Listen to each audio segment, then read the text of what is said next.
Hello दोस्तों, आप देख रहे हैं पब्लिक आज तक। स्वागत है आपका। धोखे से कागजों पर साइन कराकर युवक ने महिला से किया फर्जी निकाह, फिर किया सालों तक दुष्कर्म। महिला ने लगाए युवक पर गंभीर आरोप। आपको बता दें, पीड़ित महिला ने आरोप लगाया है कि एक युवक ने उससे धोखे से कागजों पर साइन कराकर फर्जी निकाह कर लिया।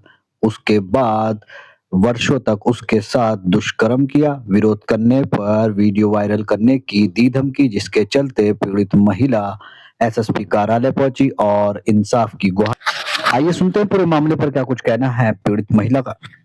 क्या मामला है? एक आप कैसे यहाँ?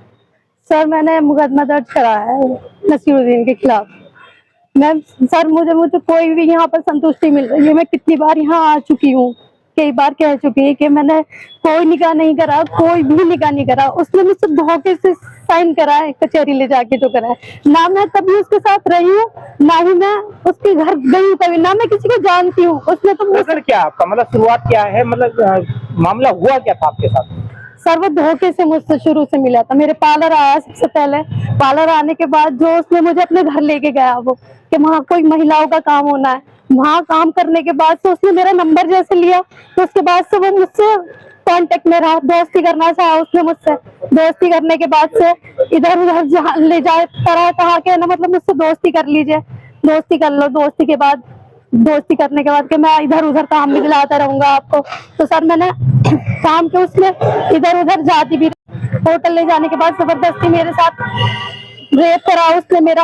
रेप करने के बाद से ऐसे ही मुझे धोखे में रखता रहा। मेरी वीडियो बनाई, फोटो लिए उसने मेरे, और उसके बाद से जो ना मुझे धोखा देता रहा, कहने लगा, ब्लैकमेल करता रहा कि मैं तेरे वीडियोस और ये फोटोज जो ना वायरल कर दूंगा सब जगह।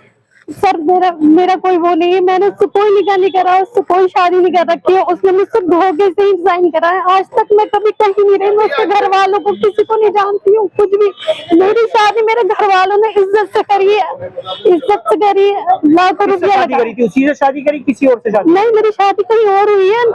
सर, क्या हुआ फिर? उसके बाद से इसने मेरी जो जानने वाली थी, मेरी भाभी लगती है, उनको फोन किया। मेरी बहन को, जिसके बारे में किसी को कुछ भी नहीं पता था सर, किसी को भी कुछ नहीं पता था, इसने मेरी बहन को ब्लैकमेल करा। वहाँ फोटोज और ये ना क्या, इसने मैसेज करे, कहना क्या, मेरी उससे बात कराओ, मेरी अमरीन से बात कराओ, मेरी अमरीन से बात कराओ। मेरी जानने वाली तरन्नुम भाभी है, उनको कहा उसने, कहना फोन पे बात कराओ मेरी। उसने फोटो भी वायरल करे, उनको पेपर भी वायरल कर दिया उसने। लेकिन सर, मैं शादी के बाद जैसे उससे मिलने गई कि मतलब मेरे साथ ऐसे क्यों कर रहा है, मेरी शादी हो गई, अच्छे से मेरी गृहस्थी चल रही है, अच्छे से रह रही हूँ मैं, सब कुछ। तो उसने कहा कि ना मेरे से मिल, मेरे से गंदा रिश्ता रखेगी, वरना मैं तेरे फोटोज वीडियोस वायरल कर दूंगा, सब जगह दिखा दूंगा ये सारे पेपर।